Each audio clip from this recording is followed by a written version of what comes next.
tentang perjalanan Santo Franciscus Xaverius.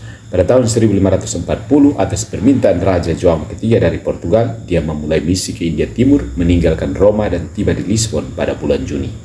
Tanggal 7 April 1541 menandai awal perjalanan monumental Xaverius ke India, di mana dia tiba di Goa pada 6 Mei 1542. Bulan-bulan pertamanya dihabiskan untuk berkhotbah dan merawat orang sakit.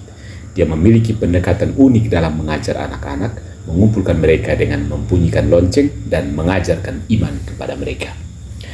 Misi Xaverius berkembang pesat, membawanya ke wilayah perikanan mutiara di India Selatan dan bahkan ke Ceylon atau Sri Lanka.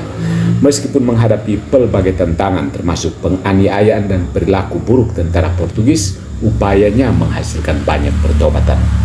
Pada tahun 1545, perjalanan Xaverius membawanya ke Malaka dan kemudian ke Kepulauan Maluku, menjangkau komunitas di Ambon, Ternate, Baranura, dan kemungkinan di Minahasa, Sangihe, dan Mindanao. Kembali ke Malaka pada tahun 1547, dia bertemu dengan seorang pria Jepang bernama Anger Hansir yang membangkitkan minatnya terhadap Jepang. Legenda juga menyatakan, meski tanpa verifikasi ahli sejarah, bahwa Franciscus Xaverius pernah menginjakan kaki di Pulau Timur, di Livau, Wekusi, Mena, Wini, dan Atapupu. Setelah mengatur misi Yesuit yang berkembang di India dan mendirikan novisiat serta rumah studi di Goa, Xaverius bersama beberapa orang lainnya berlayar ke Jepang pada bulan Juni 1549. Tiba di Kagoshima pada 15 Agustus 1549, dia menghabiskan 1 tahun mempelajari bahasa Jepang dan mempersiapkan diri untuk berkhotbah. Meskipun menghadapi perlawanan dari pemimpin agama setempat, dia berhasil membuat kemajuan yang signifikan di Jepang bagian selatan dan bahkan mencapai kota berpengaruh, Kyoto. Setelah 2,5 tahun di Jepang, dia menunjuk Pastor Cosme de Torres dan Bruder Juan Fernandez untuk melanjutkan misi tersebut.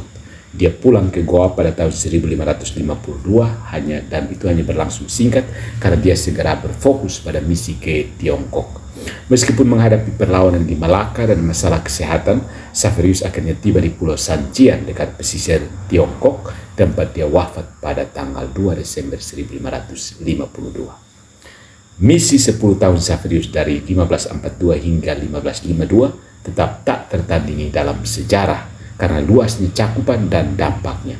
Semangatnya, mujizatnya, dan pertobatan yang dihasilkannya membuat dia dijuluki sebagai misionaris terbesar sejak para rasul. Dikanonisasi bersama Santo Ignatius pada tahun 1622, jenazahnya disemayamkan di Goa, sementara lengan kanannya sebagai relikwi disimpan di